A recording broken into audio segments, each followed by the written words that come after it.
How are you? I'm doing really good. How are you? I'm doing great too. What time is it in India? Right now it's 8:30 p.m., so it's borderline dinner time. And yeah, I'm just here with a small cup of tea and ready to Great. start. Great. Well, here it's 11 a.m. So you're kind of finishing your day, and I'm just beginning it. Thank you for accepting the invitation, the invite for space, and also because you were able to manage the time, because I know it's not easy. It's not easy to do it that late, but well, so grateful. How are you? How have I've been good. As we inch closer to the departure date, every day it gets intense with preparation. And yeah, I'm just like super excited because I've never been out of the country, and to go to New Orleans, to, meet all of you girls. It's going to be amazing. So I'm super excited. it's so great, I'm sure. I think we are 48 or 47 days away from Miss Universe final night, right? Yeah. It's How going are to you doing? How are things with you? Like, how's the preparation going on? I'm doing great also. I can divide my year of reign like in phases. And recently we had the crowning of the new Miss Venezuela. So Right. the weeks previous to that event, I was focused on the preparation, the rehearsals for the show, because we were in the opening and the crowning moment that was so special. And afterwards, I was like, okay, now I have to focus again on all the projects, on the different aspects that I have to still cover for Miss Universe. I'm working on a collection that I will be launching next Wednesday. So Oh, it's like wow. step. I decide always to go like step by step. So I focus on the Miss Venezuela. Now I'm focusing on this collection, and then I will be planning all the luggage and finishing, the last details for the trip. How exciting. So Mm. you're a fashion designer then. Yeah, I'm a fashion designer. I graduated on 2020. And then Oh, I had the opportunity to participate here in the Miss Venezuela. So I'm like, like mixing both areas. What about you? What are you doing these days? I I'm actually an architect. So I graduated last year. Oh my Yes, so I'm an architect and I ventured a little bit into set designing. So it was a 3 to 4 month project, and I just completed it, and it's for a film that's going to be released next year. So I was God. into set and production design post Wow. my architecture graduation.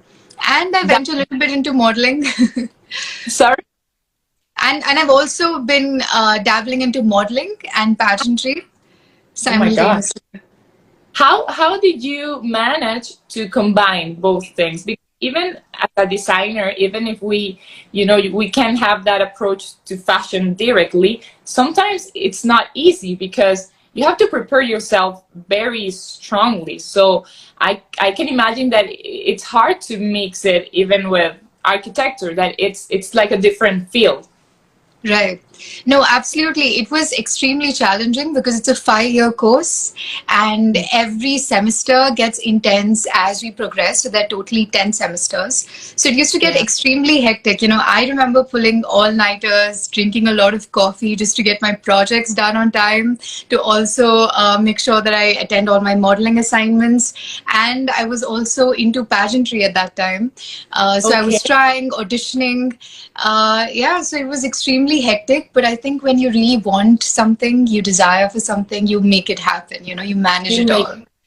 you make it possible. Absolutely. Yes. Oh, but right now, as you mentioned, you finished your big project. I'm going to present this collection that is let's say the continuation or the modern part of my thesis. So I'm like Oh, bringing yeah. that big project back, and now I'm relaunching it. So it's so How special. exciting. With your first big project. No, I remember that, so my thesis took place during COVID, and it was Also mine. maddening because in architecture, it's a field where you have to actually go on ground and you have to see the site, you have to measure things, and you have to be a very practical approach to it. But because of COVID, everything was online and it was extremely challenging to present our thesis. So it was a new experience, definitely, for the entire batch of ours. Yeah. But yeah, you learn everything, you learn something new. You learn a lot, and those challenges make you give that extra power that you need, like you need to find a way to look for those solutions, because it's not the Yes. normal things are done. But I think that's challenging, interesting at the same time, and it makes you discover new things that you would probably not discover if things were done normally. Yes, absolutely. I think we've got a lot more closer as a batch. A lot of my classmates that I wasn't really talking too much to because we didn't have a lot of time to interact. We were interacting a lot more because we were all in this together. And when Yeah. you experience something in, togetherness, you create that bond, that trust becomes deeper. Yes. And I think it was a very special experience, even though it was all online. We couldn't see each other Yeah. physically, but virtually we would see each other. We would motivate each other, get updates, what's happening, how are you coping, how's your family. So Yeah. in that sense, it was truly, truly special, I would say. Great. Well, Yeah. I'm glad. I want you to join me for a dynamic that I always do to start the conversation, so we can get to know a little bit more about our cultures. And also, if you have anything to ask about Venezuela, I will be great. I will be super glad to answer. But I want to Yes. a research I did about 5 curious facts about India, and you will tell me if it's right or wrong. Okay, cool. I didn't know much about all your culture, but I try to research not the typical facts that you can hear about India most commonly. So let's see how it goes. Okay? Okay, let's see. Great. Well, number one, it says that India is the wettest inhabited place on Earth. The Meghalaya village has won the Guinness World Record title for the wettest place on Earth, with about 11,873 millimeters of rain annually. The That monsoon is that peaks. is correct. That is correct. That is correct. Oh my! So this falls in the northeast of my country, Meghalaya, and in that state you have this beautiful town where you get a lot of rainfall, and it happens to be the wettest place in the world. And I think that's the beauty also of my country. Like, you have the wet areas, you have mountains, you have the Himalayas.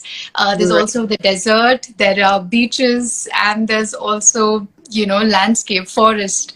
So it's wide ranging. Great. Well, I'm glad it was true. Look, Divita, there's a sister of us here, which is Miss Curazao, Gabriela dos Santos. Hi! Us. She says, "Hi, cuties, sending a big hug.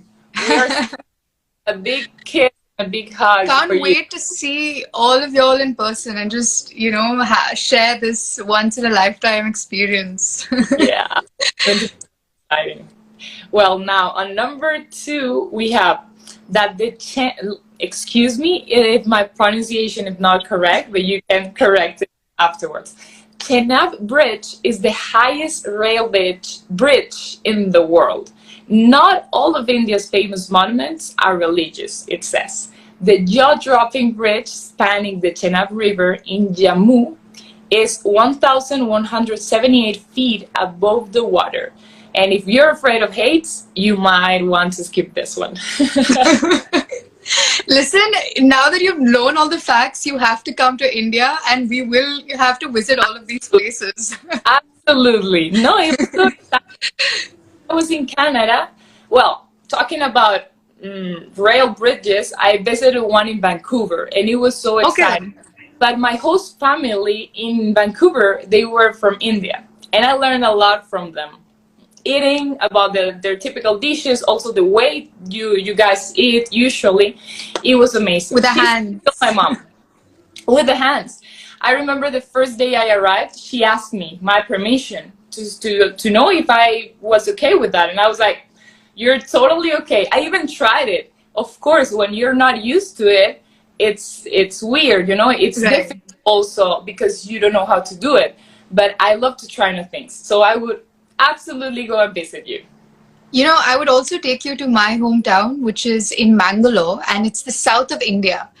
And in south of India, we have this tradition of eating off a banana leaf. And we have these beautiful, vibrant looking delicacies that are placed one after the other. And we're eating out of our hands from a banana leaf. So not only is it sustainable, but it tastes amazing. And I should really, you know, we should definitely do this once you're here. That. I love that. You know, well, I'm in fashion, I'm into sustainability, but also I have read a lot and educated myself a lot about sustainable tourism. So I believe this must be part of it, you know, like how to experience different cultures, but arriving to a place and getting to do also sustainable activities, like not damaging the world, not damaging Right. the self. That's great. I'm in. And I will. yeah, you definitely. And I'm telling you, a lot of sustainability is going back to doing what we always used to do. You know, going back to our roots, our ancestry. Even in architecture, we talk about using local materials instead of going for the imported ones, or you know, the ones from that take a lot of carbon footprint to get the material sourced to the place. So you know, like you rightly said, sustainability is all about going back to your heritage and finding ways. I love that. I love that phrase. It's the reality. It's like going back to how nature was created and everything that the planet has to offer and had to offer before all new technologies and advances. But well, I mean, I think it's always about balancing both, you know, but also being Yeah. conscious about the actions we make. Absolutely. So now on the third place, Yes. India has 22 recognized languages. That's a lot. It says that the numerous languages spoken across India include Santali, Kashmiri, Bengali, Tamil, and Urdu. However, the official languages are English and Hindi. Yes, that is true. You know, fun fact, my mother tongue is not even part of the official language list. So there are a lot more languages apart from the official recognized languages in my country. So I speak Tulu, which is a language that doesn't really have a script. And it was orally passed down from one generation to the other. And yeah, that's my mother tongue. Great. So you speak Tulu and also Tulu. English and Hindi. and Hindi, those three. Yes. Great. And for example, in your family, is there any other language that you guys speak, or your family speaks that Tulu, right? Yes, yes. So my father also speaks Kannada and Malayalam and Tamil Wow. because he's traveled a lot. But honestly, I'm loving your commitment to this. All the facts that you have taken out from of India, it's Right. Another person here I would love to say hi, and it's Shubham Dral. Hey, Shivam. I really love him. He's from India, so he's Yes. of course from the same place you are. And well, we have created a beautiful friendship, and I want us to take this moment to send him a big kiss. Well, now on number 4, and this was interesting because it includes something that it was mentioned to us a couple of days ago, and it says that during the World War II, the Taj Mahal was disguised as a bamboo stockpile. Even if the color now is changing, the Taj Mahal is still one of the most beloved and important monuments in the country. To protect the building during World War II, the entire palace was covered with bamboo scaffolding, Yes. hiding the true structure from bomber planes flying overhead. And well, let's say it worked because it was never stuck during the war. Absolutely. I think Taj Mahal is like one of our 7 wonders in the world, and it's something extremely cherished. You know, large number of hotels are actually named after Taj Mahal. The Palace. And when you come down, you have to visit Agra, you have to visit Meghalaya, Jammu and Kashmir, and my hometown. So you have to make sure that you pack a lot and set a good time frame to explore India. I will say goodbye to my family for a month or more. I will say like I don't know when I'm actually coming back, but I'm sure I will come back. Getting to know, having gotten to know India a lot. Yeah, absolutely. Well, now last one, number 5. Yes. That the Kumbh Mela is visible from space. The Kumbh Mela is an important festival, a pilgrimage site, and it's the largest gathering on Earth. It's a celebration that takes place each year, but there's also a festival of greater significance at a 4-year and 12-year intervals. And the number of people attending the festival is so large that the crowd is visible in satellite photos taken from space. That's crazy. Absolutely. You know, India is big on festivals. It's not just the Kumbh Mela that you just mentioned, but it's also Holi and Diwali, which are the two big festivals in our country. One is full of colors and the other is full of lights. So we're a big tribe that loves to celebrate. Great. Have you taken part on them? Yes, so each year Holi happens around March, and this is a festival where we take colors and we kind of, you know, throw it around at each other. A lot of playing. We use water and we kind of throw water balloons at each other. So it's in a way it's a celebration of you know, just coming together and the spring festival and harvest and all of that. So it's become a huge you know, festival. What about Venezuela? Like, what kind of big festivals do you all celebrate? Well, we have a couple. I don't know if as big as yours, but I recently went like 4 months ago to one that is celebrated in Yare, and it's called Diablos Danzantes de Yare. So in English, it would be like the Dancing Devils of Yare. It's a religious festival. I don't know if I will call it festival or tradition, but a ritual. It's like a ritual. So you promise to God, to the church, and then you have to do this parade around the town, around all the town. And people get dressed with those typical, let's say, I'm forgetting words today. Well, with typical dress, the common Diablo, the customs on for this date. And there is also one that is so special, that is La Divina Pastora. I have mentioned it previously because it's one of the virgins that we celebrate here. Okay. And like it happens to be celebrated the same day that it's going to be taking place Miss Universe, the final night, so on the 14th of January.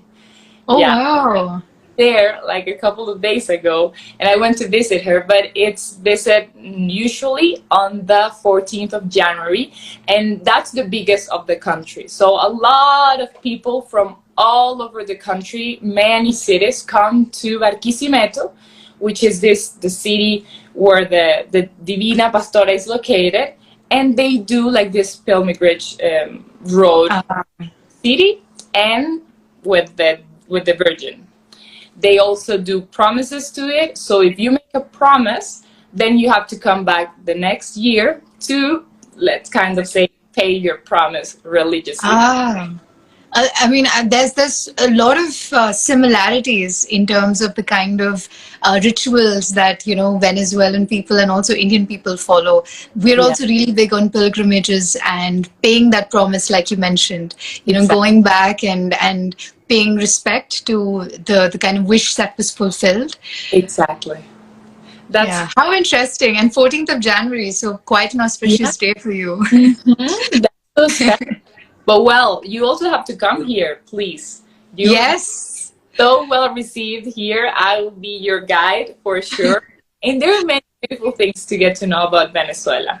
We have different cultures. Even if we have those similarities, it's like the different approach that each nationality, each country has, that it makes its country and its culture unique. So it would be so fun. I'm sure you will like arepas. I guess you Arepas?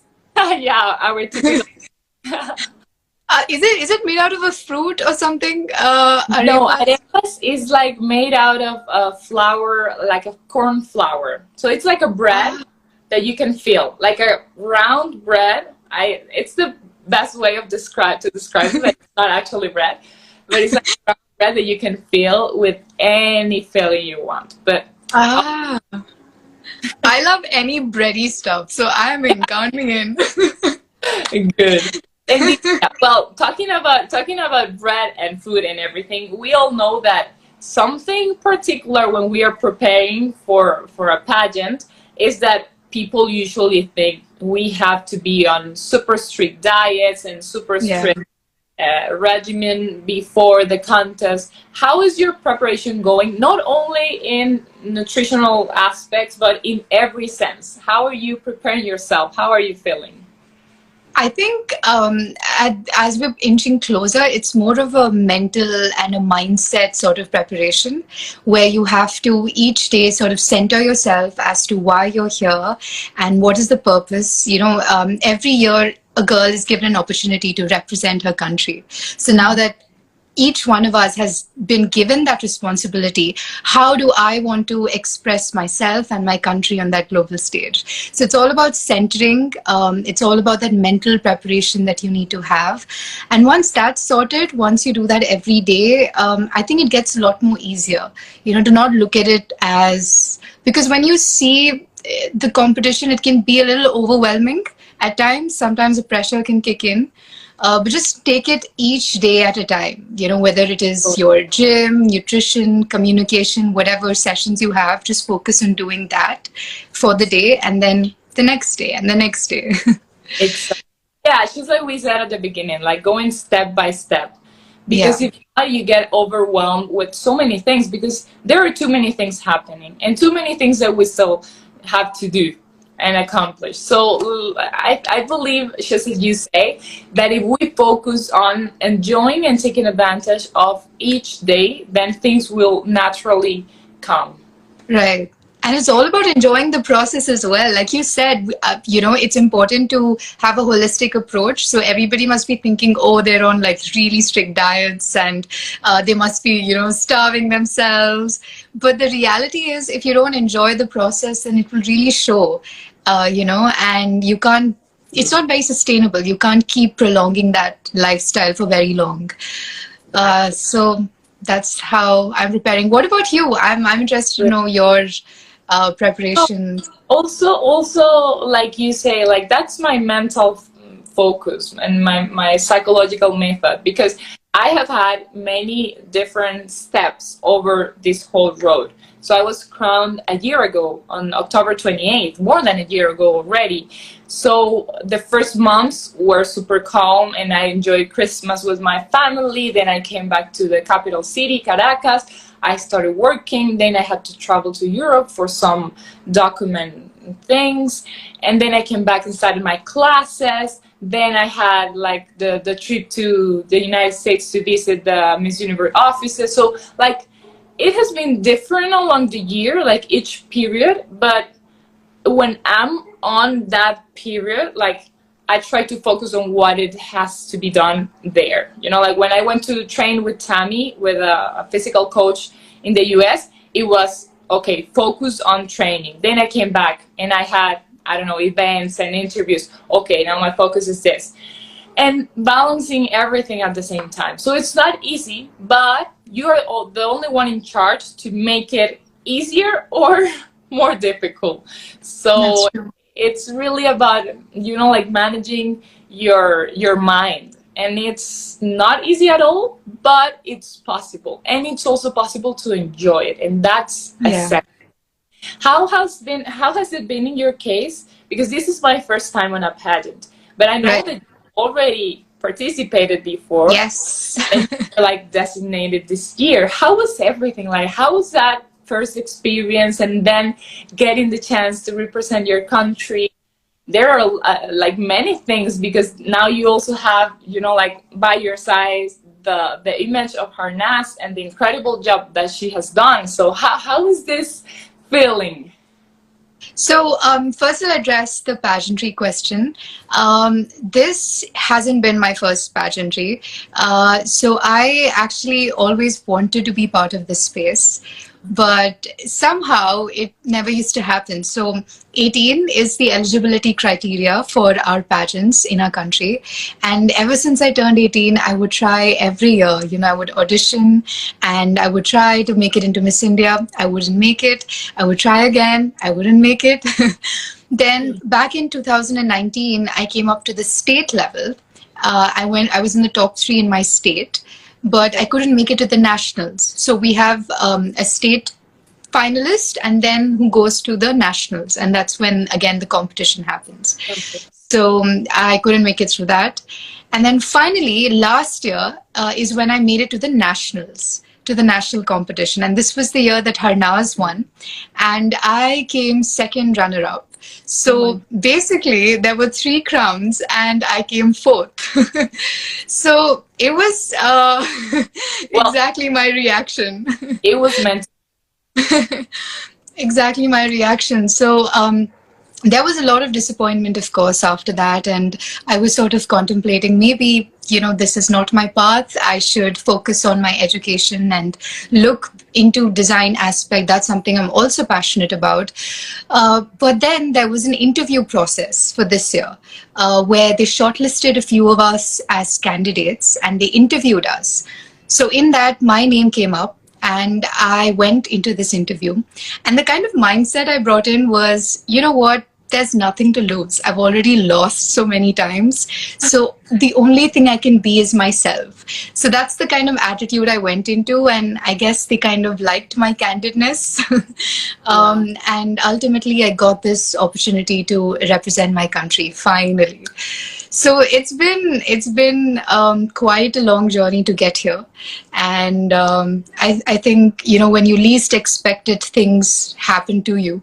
But I feel that every year I've learned something about myself, and I've learned a little bit about the process. So it's been, I don't know, surreal just to take part in this competition. Talking to you right now as Miss Universe India, it feels goosebumps. right. Wow, that's great, Divita. Well, as I just said, it was meant to be, and now you are demonstrating that you didn't lose the faith, but because you could have just not participated this year in those interviews, like you already had decided to go on the architecture and design road. So probably there was something into you still telling you, still a last chance. And what surprises me the most is that it's not the first time I hear a story that tells that, when I just let it be, when I just became myself really and didn't try to put pressure on me, then everything happened. And that's so real. And it must be like the way we approach life in every sense.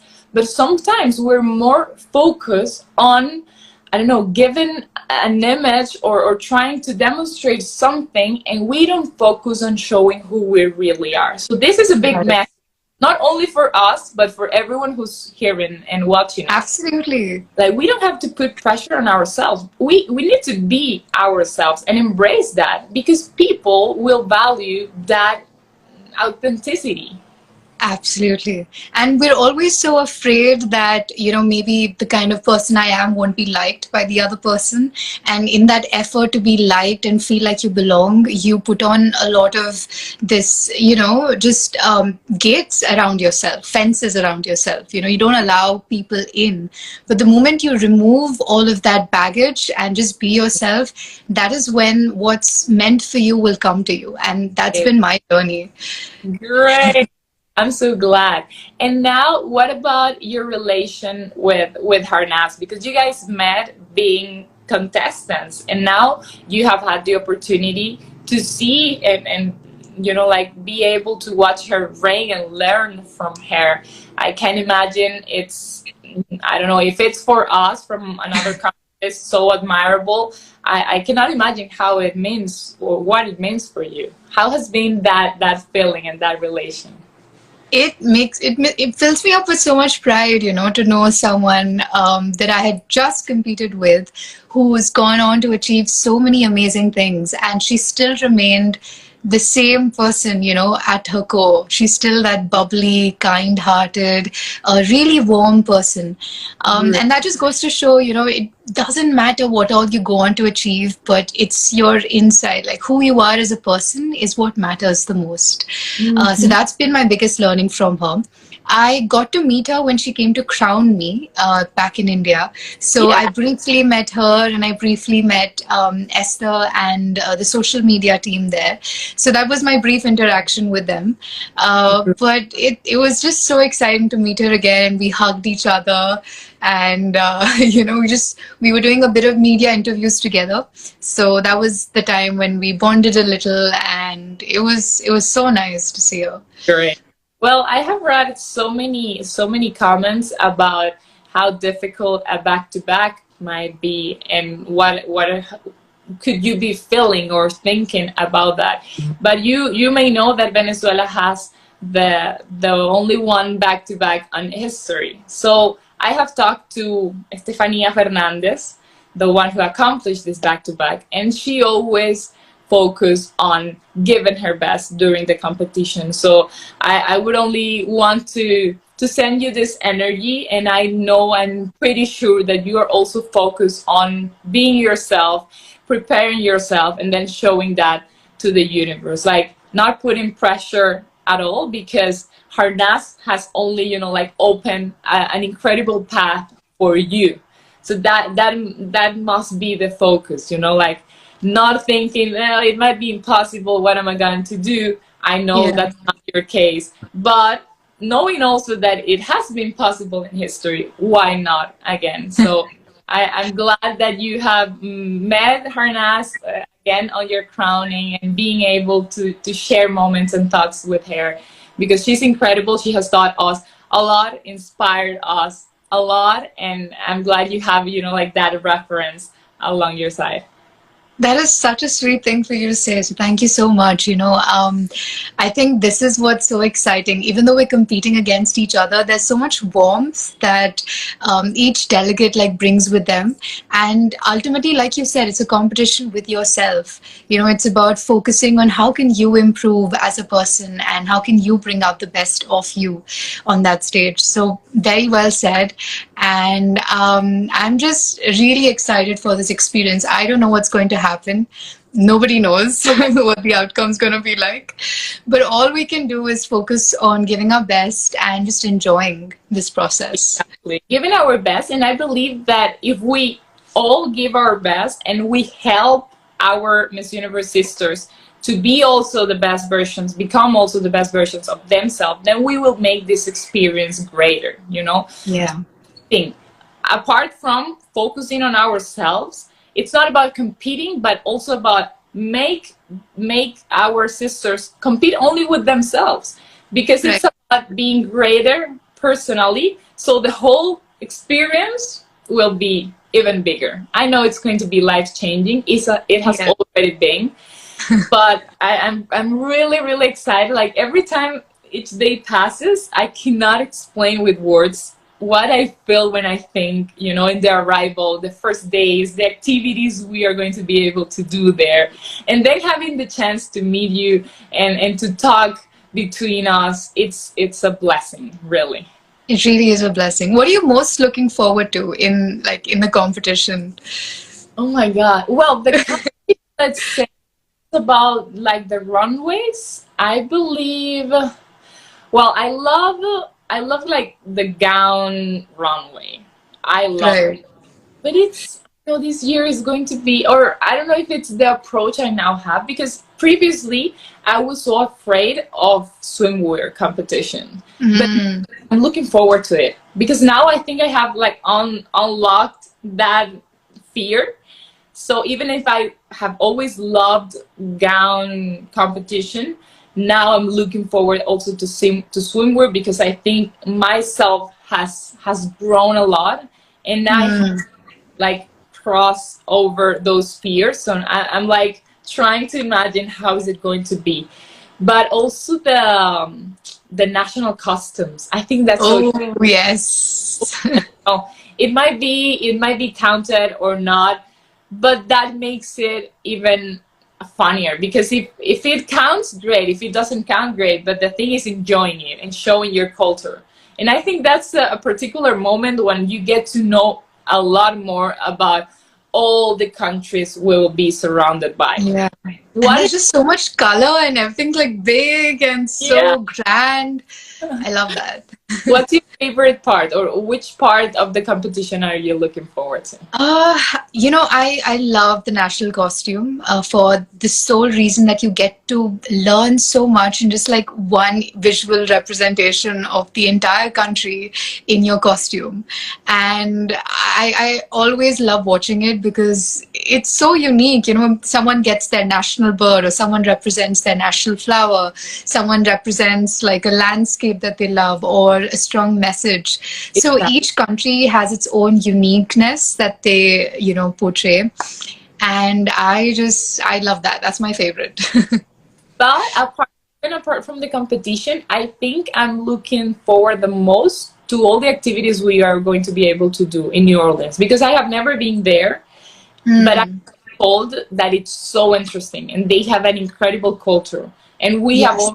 all told, like we're going to do fun activities and get to know the culture, the food, the festivals. So I think that's going to be really, really fun. And that's the part that remains with us, after Yeah.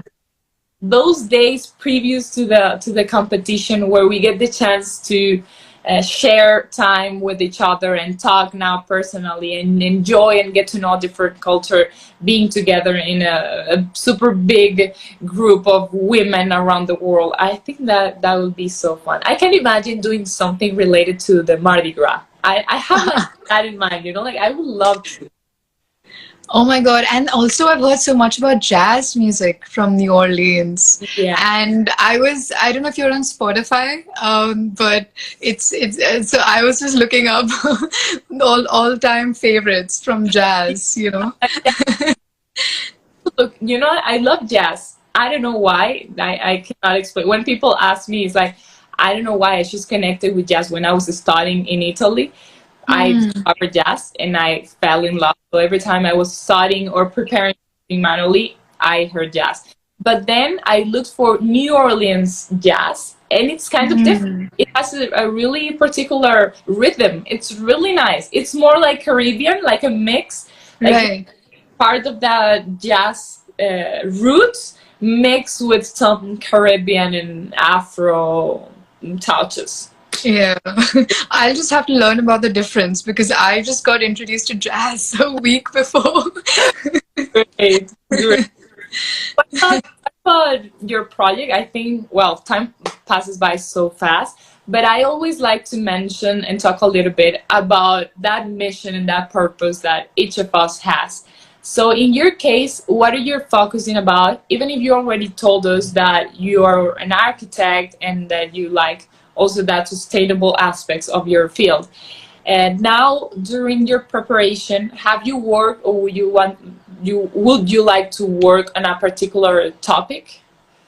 Yes, absolutely. In fact, I've always felt like this has gets so much eyeballs, right? Because there's so much visibility with this platform. So you should use it for some good in your community. So I'm actually working with three organizations in my country. All are providing access to quality education for children. I've seen in my life that because of my education, because of my schooling, I got the confidence to pursue my dreams, to choose for myself, whether it be architecture, whether it be choosing to go into modeling or try again and again and not give up on my dreams. All of that mindset is because of my education. So I hope that every child out there gets to realize their dream through that, gets to experience that confidence and explore what's possible with their life. So to me, that's extremely, important to me that I can do a little bit of change in that aspect. So that's something I'm really looking forward to continuously working with. Great. Yeah, I think education is like the base of everything. And let's say that there are even different types of education, but it's also to get the opportunity to find out what do you want to dedicate your life to. But to achieve that, you need to be educated. You need to discover Yeah. different areas. Because I remember when I was at school, many, I don't know, little kids used to say, like, why am I seeing math if I don't like it? I prefer chemistry, or I only want to study, I don't know, physics and not biology. So if you don't get the chance to study them all, then you won't really know what do you like and what do you really want to do. In my case, for example, I study, like here, I believe there are some countries that they let you choose if you want to do like the scientific Ah, part, or the, I think, I don't know how to say it in English, but I think it's more about arts, like art and culture, arts. culture and communication. Exactly. Okay. One. Hmm. So mine was only scientific. I didn't have the chance to choose. So I did the scientific, but I really was, and I have always been more related to art and everything that has to be with design. Like, I knew it. I even wanted to study architecture once, or industrial design, but I knew it had to be with design. But even though that was not the field I was studying, I had a lot to discover doing my scientific school. And of course, there are things that now I can apply in my day-to-day life. And then I decided to study fashion because I had the opportunity to continue educating myself with some courses apart from school. But it's about that, it's about getting the opportunity to choose also. And I really find it so interesting because I also believe that's the base, that's essential for everyone. If not, you won't have like a north. You won't have like Yeah. the base to choose how are you going to define that path and decide what do you want to dedicate to. So I really congratulate you, and I hope you achieve the greatest of the results with those works. Thank you. I remember the same because I have a professor in architecture who was like, you are studying, architecture for 5 years. Do you want to give all of that up and get into modeling and pageantry? So I can relate to when people, kids, ask that, do I have to study maths? Do I have to do this? And the thing is, education's not really about one streamline or one career path. It's about discovering what all you can do, and how can you achieve different things in your life with whatever skill sets you have developed during the process of your education. Yeah. So That's that's why I feel like that's what the focus needs to be more on. great. Yeah, because that's like the first step for everything. And then I always say, like, we have to work towards that thing that really moves our heart, and then probably my focus is another one, but you are working on the seed of everything, and then I will work on, I have a conference that is called the Forbidden Dream, and it's about Ah, when you have found out what do you want to do but you're afraid of doing it. Because in my case, for example, fashion design was kind of forbidding because my family always said, like, why didn't you study architecture? Why didn't you study mm, dentistry? And fashion design here is not that common. It's like, it's not that accepted at all, as an official career. But I had to prove myself and then prove my family that I was okay with that, and that was my passion, and I was really, like, focused on achieving what I wanted to do, but working on what I love. So that's another step.